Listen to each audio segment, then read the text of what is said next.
Halo, saya Jati Dharma bersama Anda. Kita bicara soal teknologi. Kalau bicara teknologi itu luar biasa ya perkembangannya.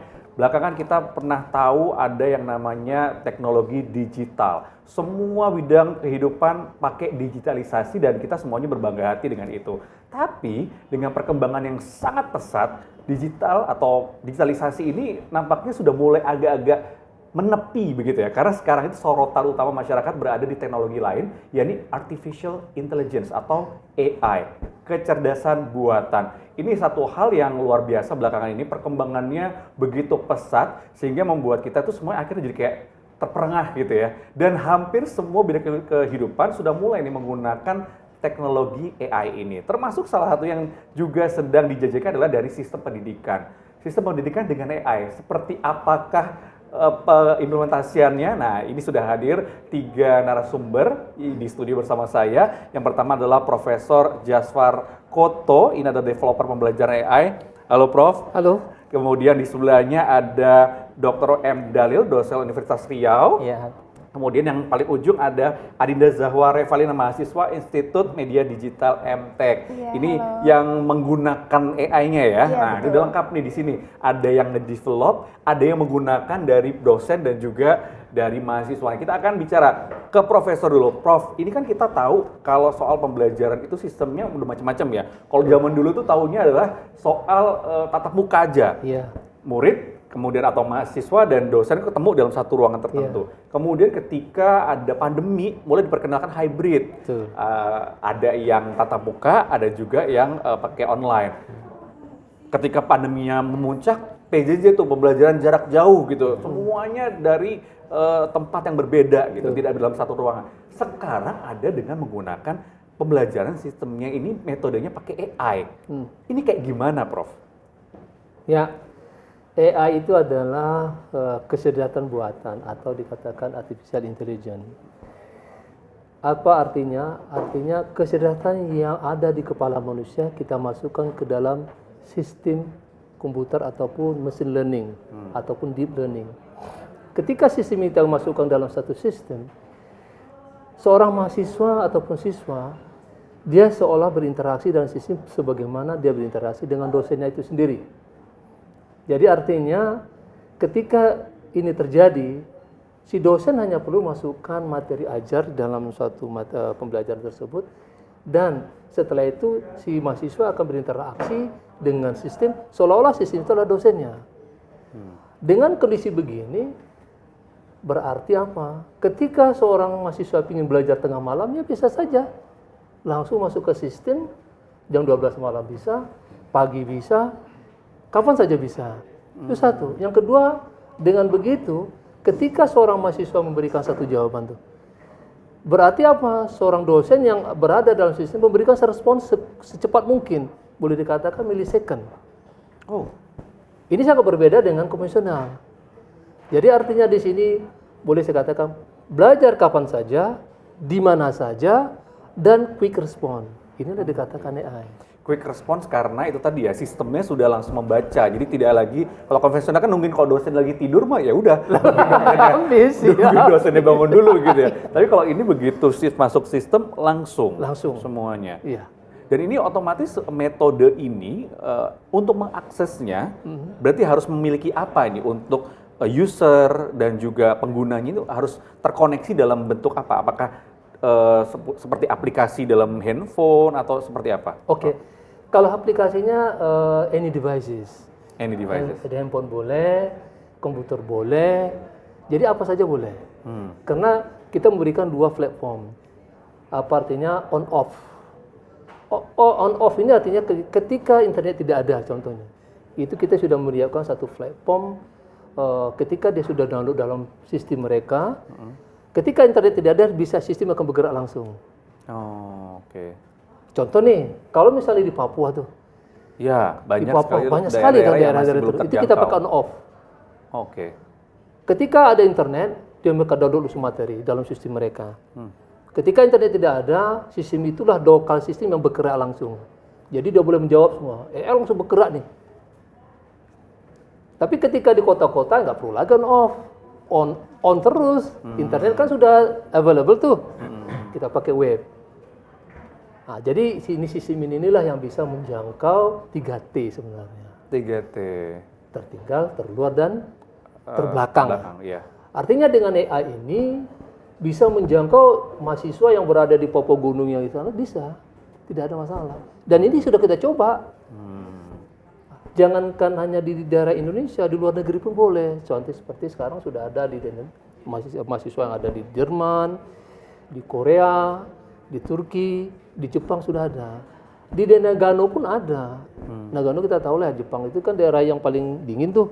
Hokkaido juga ada. Begitulah cara kerja AI, memudahkan si mahasiswa belajar. Jadi benar-benar yang tidak terbatas oleh ruang dan waktu ya, bisa dikatakan demikian. Karena kalau ruang ya udah, kalau dulu pakai Zoom, pakai apa masih ruang tidak dibatasi, tapi waktu masih terbatas ketika yang membuka apa ibaratnya si dosennya ini membuka kelas, baru kita bisa masuk. Tapi kalau ini tadi tuh yang Prof bilang, ketika tengah malam pun kita baru bangun, mau masuk bisa langsung seperti itu. Betul. Jadi begini, dalam sistem kan ada namanya peak section.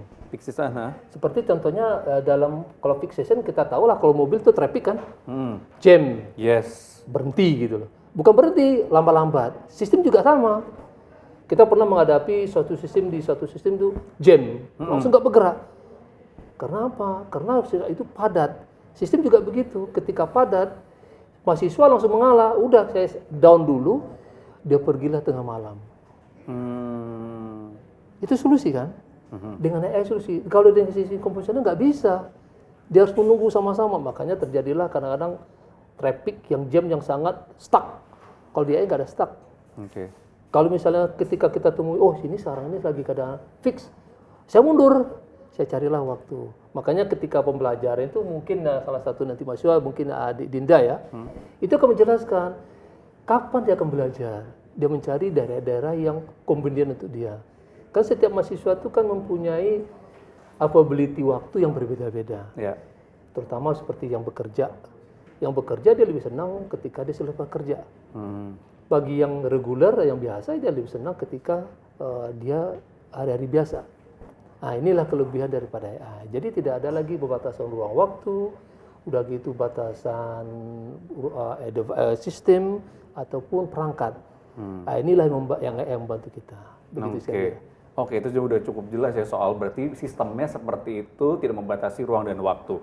Dinda, sebagai mahasiswi yang menggunakan seperti apa yang kamu rasakan? Karena kan berarti ini masih satu mata kuliah aja ya kalau di IMDE ya.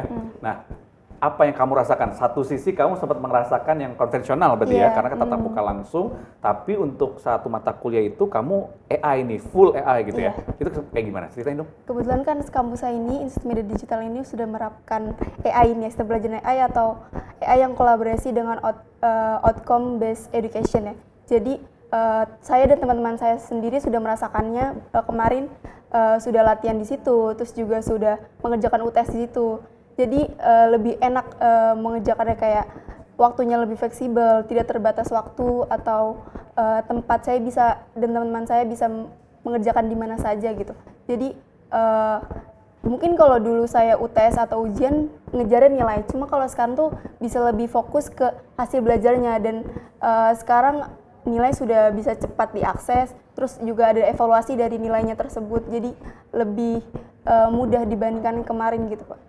Bisa lebih detail nggak? Ceritain dong pengalaman misalkan kamu UTS ngerjain soal apa, terus kemudian dapat, tadi kan kamu bilang langsung evaluasinya, salahnya di mana atau apa, kayak gimana itu? Mungkin kalau di situ mungkin yang kemarin di pelajaran itu ada soal esai. Jadi esai misalnya jelaskan langkah-langkah manajemen apa gitu Pak. Nanti saya jawab, jadi nanti dikoreksi sendiri apa yang jawaban yang benar gitu Pak. Bahkan mungkin kalau kita harus menjawab yang akurat, kita harus mengenal platformnya. Awal-awal tuh mungkin saya dan teman-teman saya tuh jawab salah. Ternyata pas sudah mengenal platformnya, sudah tahu ternyata tuh sistemnya begini ya. Jadi lebih mudah diaksesnya, jadi mungkin beberapa revisinya, jadi kita lebih mengenal gitu keakuratannya gitu. Seperti apa? Bisa diceritain nggak lebih detailnya? Kayak mungkin awalnya kamu salah menginput kah atau menggunakan bahasanya yang terlalu baku kah atau apa? Udah seperti itu atau gimana?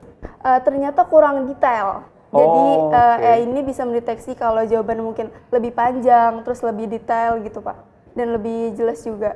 Oh, jadi berarti kayak misalkan apa yang kamu makan hari ini? Nasi. Nggak gitu, tapi kayak saya hari ini makan Iya, nasi mungkin iya, seperti itu gitu. iya betul Oh, betul. oke. Jadi lebih ini juga akhirnya Iya, mengasah mahasiswa ini untuk memberikan jawaban tuh yang full gitu ya, nggak cuman seperti Iya, dialog sehari-hari gitu ya. Itu yang kamu rasakan. Iya, iya, Pak. Kalau soal waktu apa yang kamu rasakan? Tidak terbatas, biasanya kan kalau misal UTS yang sistem pembelajaran konvensional itu dikasih waktu tenggatnya kapan gitu, terus kita juga harus datang ke sana. Cuma kalau dengan AI ini kita bisa ngerjain di waktu kapan aja, bahkan malam hari, sore hari, di waktu senggang pun bisa mengerjakan gitu. Dan tidak harus datang ke kampus gitu. Mungkin untuk saya pribadi juga yang rumahnya jauh jadi lebih menguntungkan gitu Pak. Jadi bisa kuliah mau di mana aja Iya, nanti bisa gitu ya. iya. Rumahnya mau di mana juga nggak masalah gitu Iya, ya. iya. Nah, tapi menarik tadi soal waktu gitu, Pak Iya. Dalil. Kalau zaman saya dulu sekolah gitu kan, kita kan datang ke sekolah, kemudian ngerjain ini 50 soal dengan waktu 1,5 jam. Itu kan salah satu bentuk untuk kualifikasi anak ya, bahwa kita tuh biar bisa apa namanya memanage waktu gitu kan, kita mau menjawab satu pertanyaan itu mau berapa menit atau segala macam. Tapi memang kadang-kadang kita karena deadline itu suka panik sendiri gitu ya, panik sendiri. Nah, ini dengan tidak adanya batasan waktu ini akhirnya jadi berpengaruh nggak sih? Karena berarti kan kayak ngerjainnya atau tetap ada deadline kalau misalkan untuk AI ini. Oke, jadi dengan AI ini, mahasiswa tadi punya optimis untuk lulus. Oh gitu. Iya, karena dia punya peluang untuk memperoleh nilai yang sempurna. Jadi dengan AI ini, jumlah berapapun soal yang kita berikan, kalau yang biasanya, kita kan tidak mungkin memberikan soal yang banyak. Satu mata kuliah, kemudian kita berikan soal 5 saja, itu butuh waktu untuk menyelesaikan misalnya dalam waktu 1 jam misalnya. Kalau dengan AI, kita bisa memberikan soal sebanyak-banyaknya, dia bisa mengerjakan dalam rentang waktu misalnya dalam 4 bulan. Sehingga dia bisa menyempurnakan belajar terus-menerus untuk materi yang kita berikan. Jadi kalau bagi saya yang sudah kami kerjakan, kami masih hibrid, jadi tidak full semuanya. Jadi hanya dalam bentuk tugas, kuis, ujian tengah semester dan ujian akhir semester. Oh, oke. Jadi untuk materi tetap kita berikan secara langsung, sehingga dengan adanya tugas yang sudah dikerjakan mulai dari perkuliahan pertama, sehingga dia sudah mulai belajar mandiri. Dan kemudian dengan dia belajar tadi, dia mencoba menjawab, nanti waktu di kelas terjadi kelas itu lebih interaktif. Karena dia pasti mempertanyakan, dan kita lebih fokus dan mahasiswa juga lebih fokus untuk lebih mendalami materi yang kita ajarkan. Oke. Kalau saya juga lagi tertarik juga dengan mengerjakan soal. Kalau lagi-lagi nih, saya berkaca pada waktu itu, saya kan kalau misalkan di kelas kan kita udah belajar dulu, masuk ke kelas untuk mengerjakan soal itu kan udah nggak bawa buku lagi dia, karena ya udah mengandalkan ingatan kita, pemahaman kita, kemudian mengerjakan soal. Tapi dengan metode seperti ini, artinya berarti mahasiswa itu bisa dengan mudahnya untuk mencari referensi untuk menjawab pertanyaan itu. Lebih belajar lebih dalam lagi, ya gitu. Tapi berarti pertanyaannya bukan cuma sekedar definisi ya, tapi lebih mendalam ya, Lebih bahwa mendalam. ada sebuah kasus seperti ini. Iya. Dijabarkan seperti itu gitu ya. Dan bagusnya lagi, bagi dosen itu sangat menguntungkan. Kenapa? Karena mahasiswa tadi bisa menjawab lebih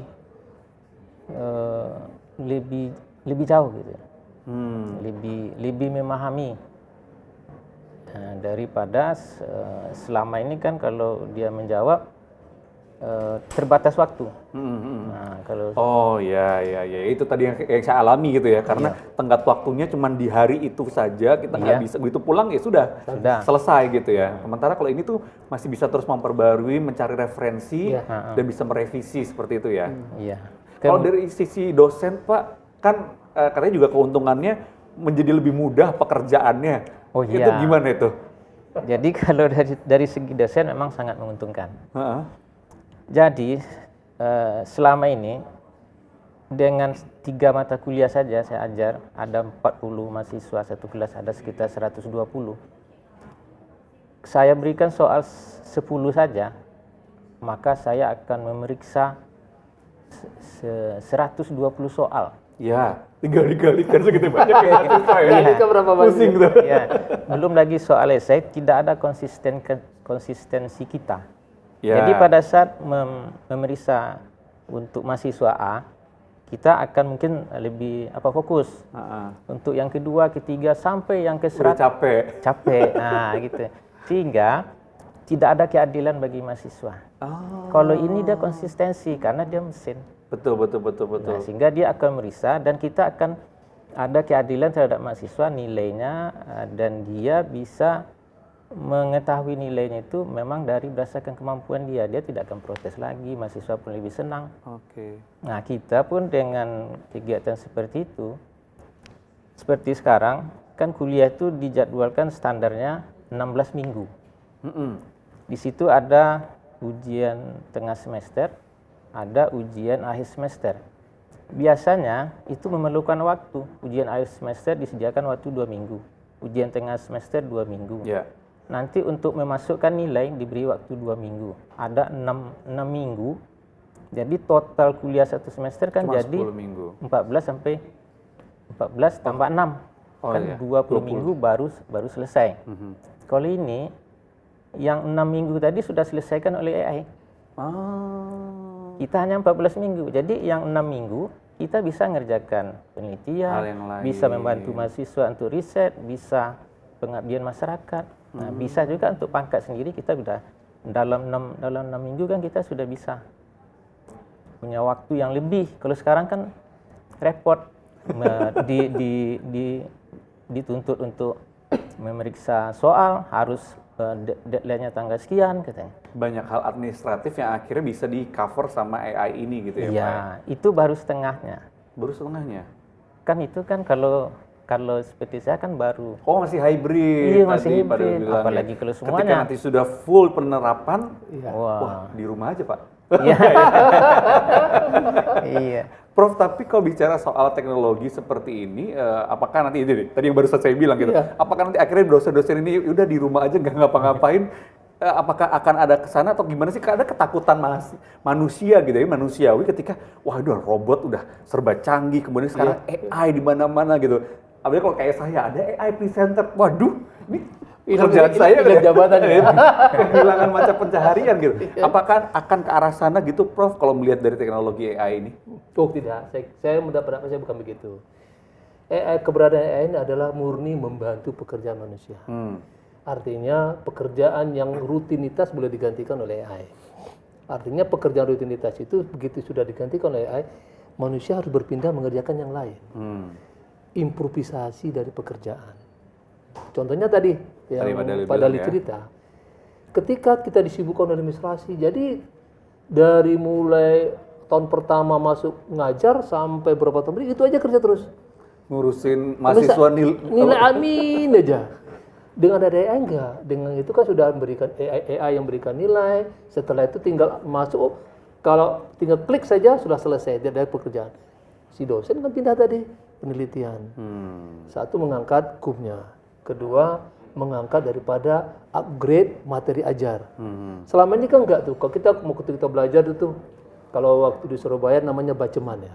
Baceman itu apa? Baceman itu adalah senior kita, oh ini soal itu dari awal sampai terakhir sama. Oh betul. Iya kan? Waktu kita kuliah dulu kan gitu tuh. Ada kakak kelas 2 tahun yang lalu, kita dong baceman gitu. Karena soalnya sama terus. Sama terus. Tidak punya kesempatan untuk mengubah. At least kayak mengubah nomor 1 ke 5 gitu. Gak ada waktu, gak ada waktu Karena si dosen. ada. Jadi dengan ada ini, si dosen kan menggunakan penelitian. Hasil penelitian kan upgrade dari materi ajar.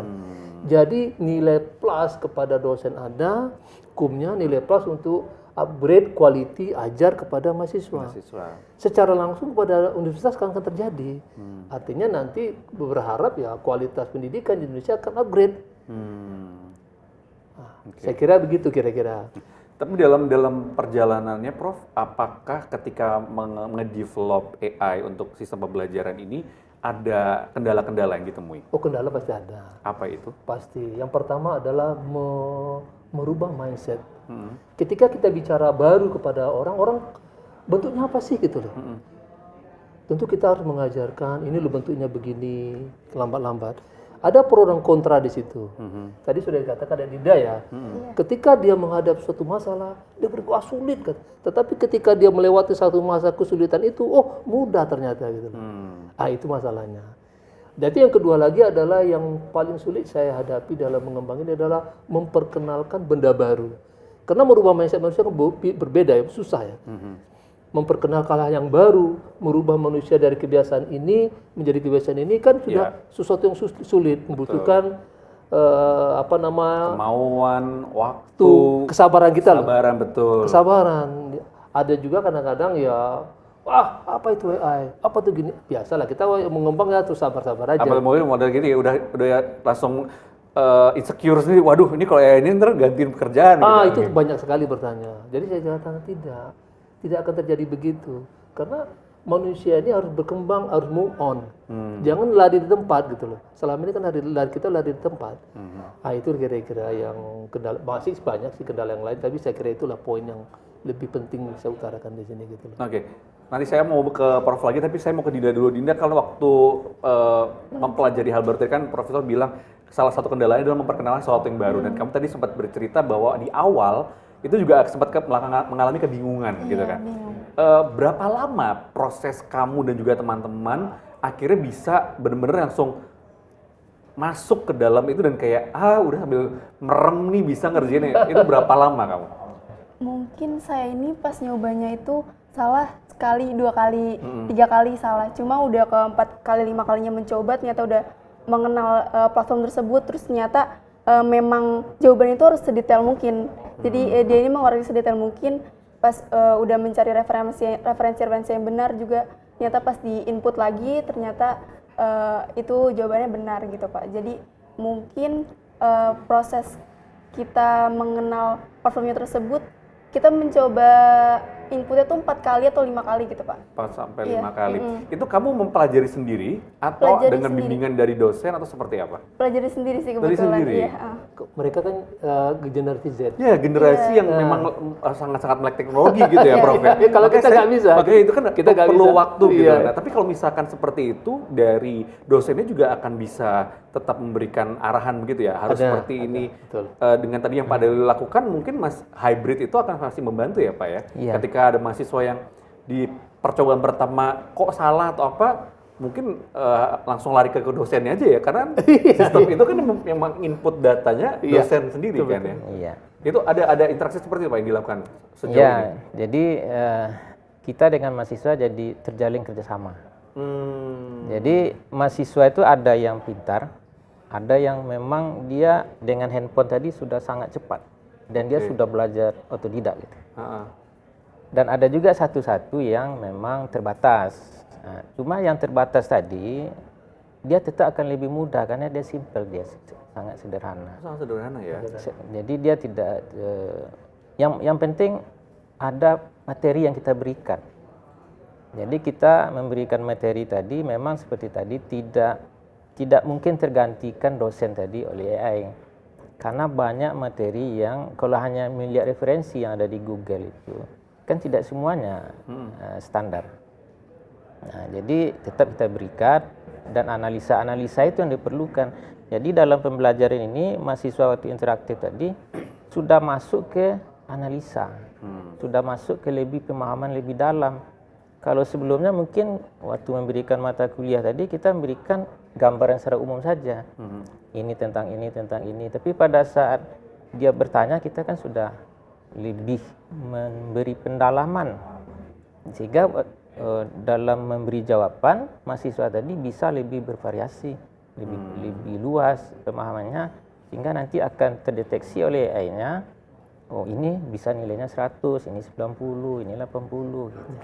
Bicara soal tadi kan Pak Dalil di dosen untuk fakultas teknik ya. Teknik apa Pak? Teknik mesin. Teknik mesin. Nah itu kan berkaitan dengan tools Iya. banyak sekali peralatan-peralatan gitu ya untuk membangun mesin itu kan ya ada obengnya lah, apa pokoknya kotor, pekerjaan kotor gitu ya, yang bengkel gitu ya, kalau mesin itu kan kayak bengkel gitu. Itu kan banyak alat-alat yang digunakan. Nah, AI ini bisa support sampai segitunya atau seperti apa Pak? Atau hanya cuma untuk di beberapa mata kuliah tertentu saja yang lebih banyak soal bacaan atau gimana? Kita lebih ke kasus ya. Kasus. Oh Iya. oke. Karena Analisis ya berarti ya. Analisis itu lebih cocok karena emang ujungnya nanti kan analisis semua. Mulai nanti tesisnya juga, skripsinya, tesis semua itu kan dalam itu analisis kasus. Tapi analisis itu akan diperkuat dengan praktiknya di lab gitu ya. Iya. Tetap ada mata kuliah Oh kuliah tetap, itu. kita kan tetap oke. standar. Kita kan standarnya kan berdasarkan dari kementerian dikti gitu kan. Jadi yang AI ini membantu dosen gitu ya. Nanti Jadi kalau dosen standar kerja ini di lab aja gitu ya. Menerjemahkan dari AI ini Iya, jawabannya betul. langsung ke praktiknya di lab gitu ya. iya. Oke. Hal lain yang juga jadi salah satu keuntungan dari penggunaan sistem belajar AI ini adalah terkait dengan penghematan gitu ya. Iya. Ada penghematan dalam penerapannya gitu ya, Prof. Bisa diceritakan penghematan apa saja yang bisa diterima atau diterima oleh pengguna gitu, Oke. kampus gitu misalnya. Gini, kalau penghematan, kalau kita lihat dari sisi tadi tuh di Dinda sudah mengatakan rumahnya jauh. Penghematan secara ini ya, biaya ongkos transportasi. pergi. Ya, oke. Itu dari sisi mahasiswa. Dari sisi dosen kita tahu juga bahwa menghemat Waktunya tadi ya. jadi dia bisa berpindah. Betul. Oke, sekarang ini kita lihat dari penghematan secara global ini. Kalau dengan AI ini banyak tidak perlu kelas sebenarnya, kelas yang besar kita nggak perlu. Oke. Karena bisa dia belajar di mana Iya saja. betul. Yang kedua lagi nggak perlu kursi yang besar. Nggak perlu lagi istilahnya itu kedepannya itu kampus itu bukanlah dengan kemegahan infrastruktur, tapi kemegahan di cloud. Cloud kita tahu bahwa server dia. Iya. Itu akan terjadi karena sudah AI. Ya. Yang ketiga lah, dengan adanya ini berarti lebih jauh lagi kepada pemerintahan. Ini akan mengurangi dari untuk budget ke universitas pendidikan. Kami sudah menghitung untuk 1 tahun itu untuk Indonesia ya, itu akan terhemat 34 triliun rupiah. 34 triliun? Ya. Untuk tadi tuh yang soal infrastruktur apa segala macam itu. Sekarang gini, kalau kita lihat misalnya ada bantuan pemerintah untuk suatu universitas, kalau nggak salah itu 9, juta ya. Untuk Per ini. mahasiswa. Per mahasiswa ya, Pak Dalil ya. Iya. Itu Pak Dalil sudah menghitung juga tuh. Dengan ada AI ini, dengan pembelajaran itu, karena dengan ada interaktif, menjadi ya kalau saya kita bisa menghitung satu mahasiswa menjadi per semester Rp10.000 loh.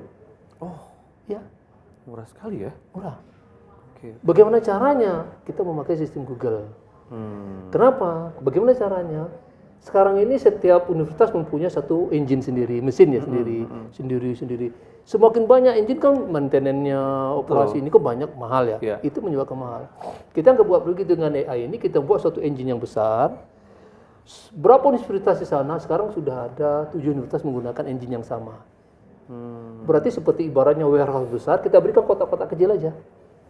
Kalau secara logika lebih murah kan? Iya, karena patungan untuk bikin itunya gitu ya. Seperti kita kuliah dulu ke patungan rumah ya, sewa rumah ya kan? Sewa rumah, kamarnya beda-beda. Beda-beda kan? Oke. Berarti masuk logika ya? Iya. Itulah konsep itu yang kita terapkan. Tapi aksesnya apakah juga bisa share juga?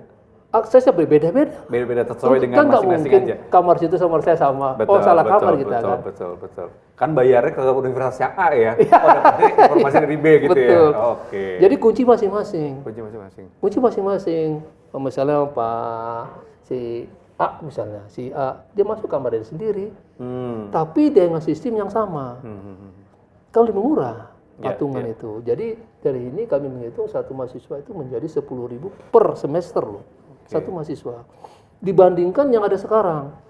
Jadi berarti ke depannya kita berharap dengan sistem ini tidak ada lagi biaya kuliah yang tinggi. Sekarang kalau kita lihat masuk ke doktoran sekian, masuk begini sekian. Disebabkan oleh apa? Oh, paling-paling universitas mengatakan ya mohon maaf lah ya, Pak biaya kos kami tinggi Pak. Kan benar terjadi ya. Iya, betul. Padahal dengan sistem ini 10.000 per semester, wah, nggak mungkin lagi cerita bahwa tinggi ya. Kan berarti pemerintah membantu pemerintah untuk mengeluarkan budget kepada penekanan. Yang 34 triliun itu kan efisiensinya, pindahkan alokasi yang lain. Itu yang itu 34 miliar, Pak. 34 triliun per tahun penghematannya kepada pemerintah. Oke. Ini adalah kata yang di flop nih. Jadi menawarkan hal yang lebih murah. Kita mau tanya Pak, sampai menjalani, itu di sini selain ada Pak Jasfar, Pak Dalil dan juga ada Dinda, ada dua lagi tamu yang juga sebenarnya ada di studio, tapi di sebelah kanan saya ini ada Pak Junaidi dan juga Pak Mawardi. Kalau Pak Junaidi dari Kaprodi Teknik Mesin STT Pekanbaru, Pak Junaidi, Pak Mawardi dari Rektor Universitas Al-Azhar Medan. Nah, saya mau ke Pak Mawardi dulu deh, sebagai pengelola universitas nih. Tadi kan kalau Pak Prof Jaswar bilang ini murah nih teknologinya gitu kan, bahwa bisa mengurangi biaya untuk UKT, salah satunya per semester bisa jadi 10.000 untuk satu anak. Betul sih, perhitungannya masuk akal gitu Pak. Tapi kalau dari universitas ini menjadi satu hal yang menguntungkan, apa justru malah kayak wah bikin pusing nanti gimana mengelola universitas secara keseluruhan, gimana Pak Mawati? Gini Mas, kita kan untuk dosen ini dia kan sebenarnya ada tugasnya itu 3, Tridharma Perguruan Tinggi.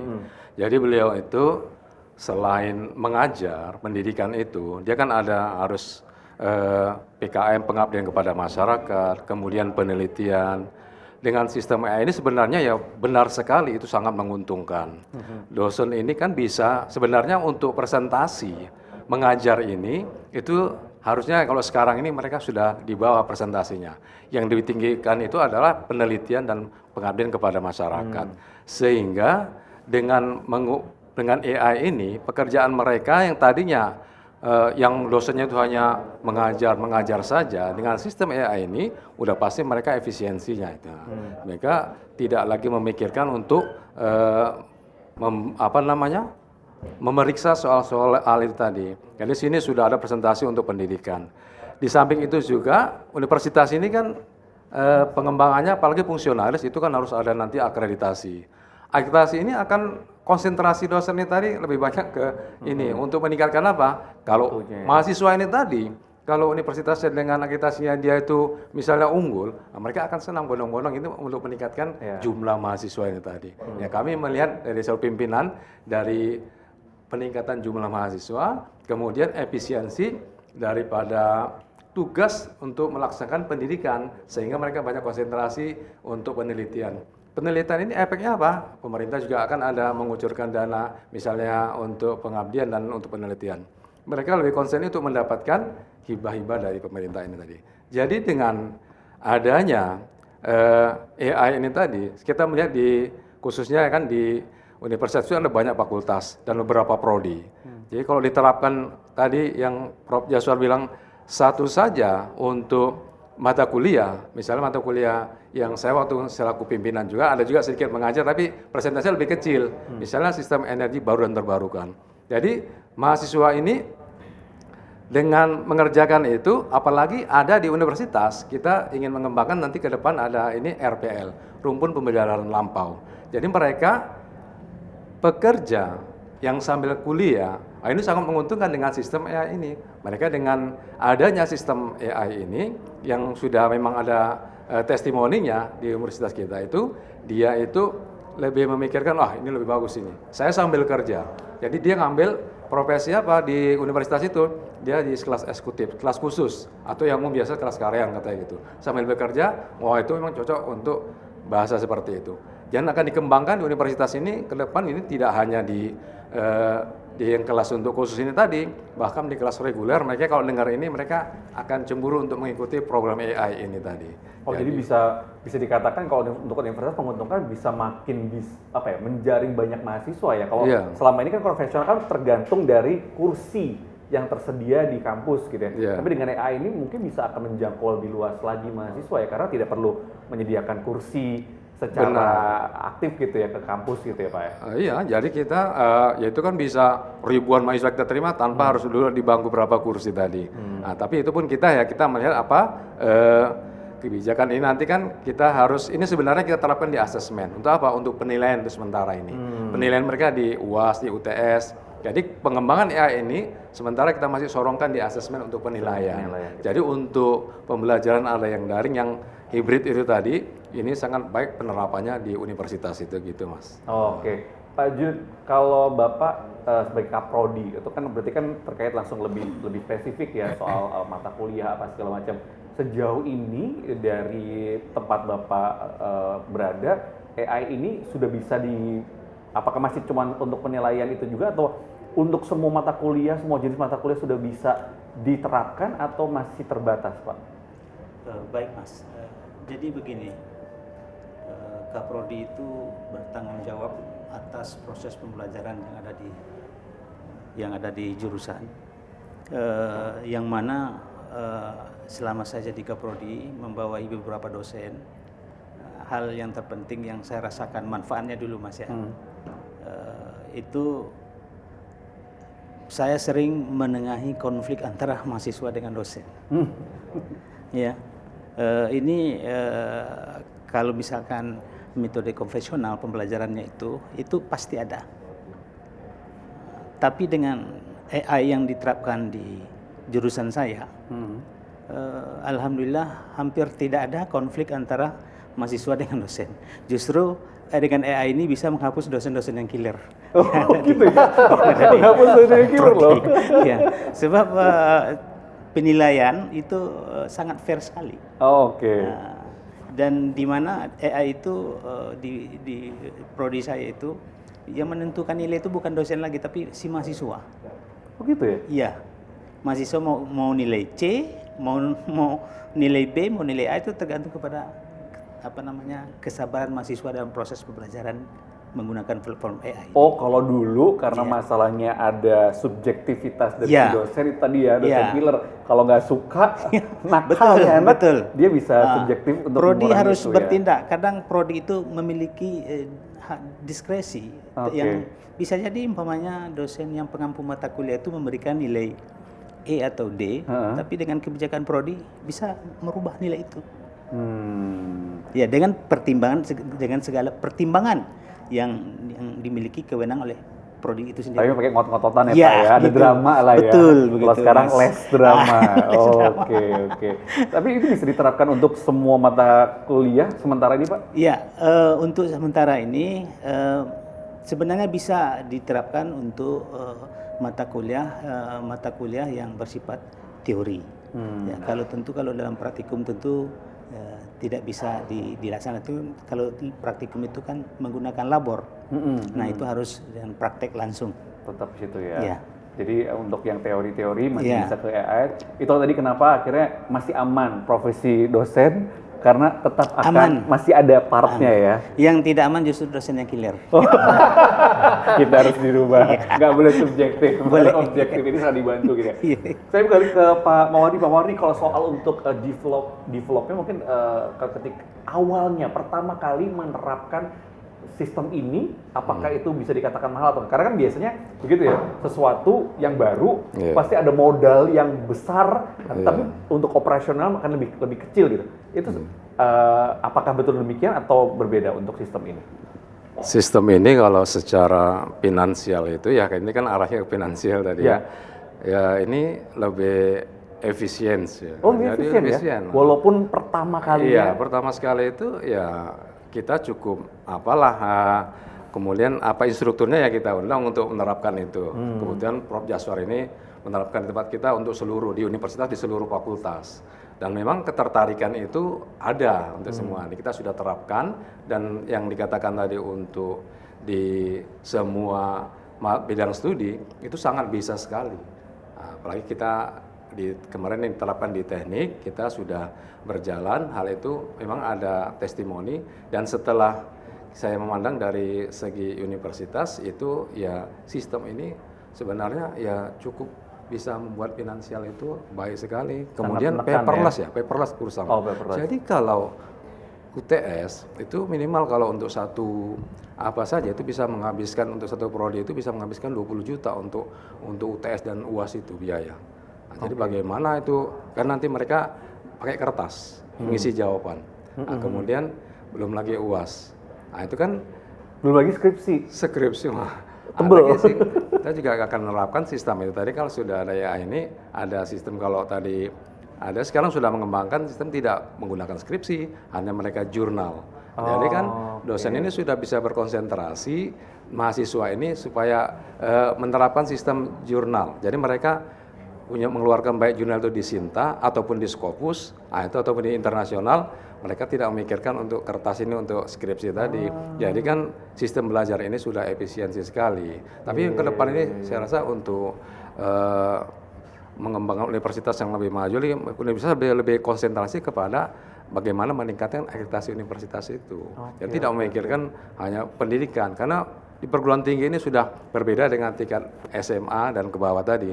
Jadi perguruan tinggi itu sudah memikirkan bagaimana sistem pembelajaran itu ya dia sudah menggunakan digitalisasi setelah pandemi kemarin. Nah, itulah apa namanya berkahnya dari pandemi ini tadi, bisa mengenalkan dunia ini dengan sistem Teknologi berbicara ya, langsung mulai macam-macam keluar ya, salah satu AI ini ya. Itu alhamdulillah memang kita kalau dengan ini nanti ditawarkan di universitas, ya, universitas ini kemudian pemerintah juga akan, kita harapkan bisa membuat regulasi seperti ini, bisa mengembangkan efisiensi yang sekarang ini bisa berjalan, bisa untuk biaya-biaya di pendidikan ini ya bisa termerata gitu mendapatkannya. Setidaknya dari ATK yang salah satu pos yang paling besar menghabiskan anggaran bisa dipangkas banget itu ya, ATK-nya. Itu memang untuk baik sekali untuk universitas untuk mendapatkan, kita bisa membangun yang lainnya untuk di bidang dengan efisiensi dana itu tadi. Oke, terima kasih Pak Mawardi, terima kasih Pak Junedi sudah berbagi juga. Saya mau ke Dinda dulu, Dinda di Institut Media Digital MTech. Ya. Baru satu mata kuliah. Baru satu. Kira-kira ada rencana sejauh ini, kamu udah dengar belum? Ada rencana akan menyebar ke berapa? Dosen mungkin semester depan udah full dipelajari pakai AI ini. Iya. Sementara ini Masih satu matkul aja. satu mata kuliah. Kamu semester? Semester 6. Apa mata kuliahnya yang kemarin? Manajemen penyiaran TV. Kebetulan. Manajemen penyiaran TV. Iya. Nanti ke depannya satu semester Iya, rencananya full mau semuanya. full, iya. Nah, kira-kira sejauh ini ada nggak kendala-kendala selain tadi ya di awal itu aja, tapi ketika sudah berjalan kendalanya apakah ada? Kebetulan karena aku masih latihan dan UTS kemarin, kendalanya cukup dari soal itu aja sih. Soal itu aja Pak. Jadi mungkin jawabannya harus lebih detail, lebih panjang gitu Pak, agar bisa memenuhi dari platform tersebut itu gitu. Kalau dari teman-teman ada nggak sharing-sharing gitu? Ada yang kesel banget karena nggak mudeng-mudeng Karena, gitu? Ada yang... mungkin karena ini baru kan website ya. Biasanya kita pakai platform yang namanya Siakat gitu segala macam, atau pembelajaran manual seperti biasa. Cuma kalau pakai AI ini mungkin banyak yang masih awam gitu Pak, karena website jadi kayak kliknya tuh yang mana sih, kliknya apa sih gitu, jadi bingung gitu. Cuma untungnya juga website ini diberi fitur-fitur tuh simpel gitu, jadi kita tidak banyak yang harus kita pilih-pilih, jadi langsung dapet apa yang kita mau gitu. Oh, oke. Kamu ngerjainnya di apa? Gadget? Di laptop. Laptop. Saya sendiri di laptop ya. Laptop. Tapi bisa juga dilakukan di handphone atau di media yang lain bisa? Bisa. Tergantung. Jadi sambil di laptop karena mau jalan nggak mungkin bawa laptop, Iya, jadi di bisa di kendaraan umum handphone, bisa iya. pakai handphone gitu, bisa berpindah dan bisa melanjutkan tadi ya. Iya, benar. Wow, luar biasa ya, enak banget. Prof, ini kalau dari pengembangannya sejauh ini udah di kemana saja Profesor memperkenalkan sistem pembelajaran AI ini di Indonesia? Oke, di Indonesia sebenarnya sudah ada 7 universitas menggunakan. Dan alhamdulillah sudah mulai, yang beberapa universitas sudah mulai tertarik. Pertama di Medan, di Kepri, di Riau dan Jakarta. Akan datang insya Allah di Banten. Oke. Nah, itu untuk daerah Riau. Dan juga untuk luar negeri sudah juga. Seperti di Jepang, jadi mahasiswa pekerja yang dari Jepang itu kita menggunakan AI kita. Seperti di Hokkaido, Nagano, Yokohama, Osaka, dan Fukuoka. Di Korea, di Taiwan juga ada, dan di Jerman kemarin sudah ada juga. Oke. Nah, jadi karena tidak terbatas dengan ruang dan waktu dan platform inilah menyebabkan. Ya, alhamdulillah kami berharap ini mungkin himbauan saya kepada pemerintah kita, kalau ini diterapkan jangkauan itu tidak lagi keterbatasan dengan jarak gitu. Yang selama ini harus datang ke kampus, nah, alhamdulillah tidak. Jadi 7, mudah-mudahan kedepannya lebih tambahlah kalau itu di Indonesia. Mendukung efisiensi pemerintah yang dilakukan sekarang gitu ya. Yang sekarang ini apa namanya, pemotongan budget. Sangat cocok gitu ya. Iya, sangat cocok sekali gitu. Bisa Prof. Jaswar masuk ke situ berarti. Oh, tergantung pemerintah. Kan? Tergantung pemerintah. Iya, Oke. saya coba kita support saja gitu. Oke, sip. Untuk dari sisi dosen ketika AI ini kan otomatis kan karena kecerdasan buatan ya Pak. Berapa banyak materi yang dimasukkan sejauh ini untuk mendukung pembelajaran itu, Pak Dalil? Ya, kita tentu sesuai dengan silabus standar. Kalau selama ini kan permasalahan kalau hanya memberikan teori itu kan terbatas di kelas. Mungkin di teorinya banyak di kelas, atau cuma soal untuk mengulang untuk pemahaman mahasiswa tadi kan tidak cukup. Dari 14 kali masuk soal paling 10 kan tidak cukup dia. Nah, kan tidak mungkin kita buat soal terlalu banyak, terlalu lama waktunya. Jadi dengan AI ini kita bisa memberikan persoalan dari setiap materi yang kita berikan lebih detail. Lebih detail, lebih banyak, bervariasi dan juga mahasiswa ya. lebih banyak dipahaminya. Nah, kalau dia ada masalah kan bisa bertanya, karena kita juga ada interaktifnya di kelas, sehingga lebih dibandingkan dengan konvensional, mahasiswa sekarang jadi lebih banyak mendapatkan ilmunya. Oke. Iya, gitu. Dan lebih kritis juga ya, karena Iya, kan lebih mendapatkan kritis. literasi yang lebih banyak lagi. Iya, dan dia bisa bandingkan dengan Google apa semua, ChatGPT. Nah, bisa dibanding-bandingkannya. Menarik sekali, tapi tantangannya adalah itu tadi ya, dari manusianya juga harus yang melek teknologi, penuh kesabaran gitu ya. Karena kalau dari segi dosen harus masukin semua data gitu kan untuk pembelajaran tentunya. Sementara dari mahasiswa tadi ya, kalau Dinda cerita ada temennya yang masih agak gaptek gitu ya mungkin ya. Itu yang perlu di penyesuaian mungkin begitu ya Prof. Luar biasa sebenarnya, ini adalah salah satu bukan temuan ya, tapi mungkin sebuah inovasi dari teknologi yang ada yang juga bisa diterapkan di pendidikan. Dan tadi ya kalau kita lihat harapannya adalah bisa menekan penggunaan budget ya, jadi lebih efisiensi, kemudian juga efisiensi soal waktu, ruang juga, dan jangkauan bisa lebih luas lagi. Perangkat akan lebih mudah ya, tapi fleksibilitas. Jadi siapapun, dimanapun, kapanpun, perangkat apapun itu bisa mengikuti sebuah sistem pembelajaran yang menggunakan AI. Cuma memang PR-nya kalau buat pemerintah adalah itu tadi ya, 3T tadi harus masih tetap jadi prioritas agar tadi ketika harus ada internet biar bisa at least untuk nyerap dulu yang on dulu ya. Betul. Untuk on dulu, jadi begitu nanti internetnya mati, setidaknya udah bisa digunakan dengan sistem off gitu ya. Seperti auxiliary genset. Kalau rumah sakit misalnya PLN-nya mati, kan gensetnya hidup. Tetap hidup, jadi masih ada gitu masih ya. ada. Oke, tentunya ini semoga kita berharap Indonesia pendidikan makin maju. Terima kasih Bapak-Bapak sudah berbagi di sini terkait dengan sistem pembelajaran AI ini. Prof. Jaswar, Pak Dalil, Dinda, terima kasih. Tadi ada Pak Junaid dan Pak Mawardi, terima kasih. Dan semoga saja kita berharap dengan adanya inovasi ini bisa membuat pendidikan Indonesia menjadi lebih baik lagi. Saya Jati Dharma, salam SCTV.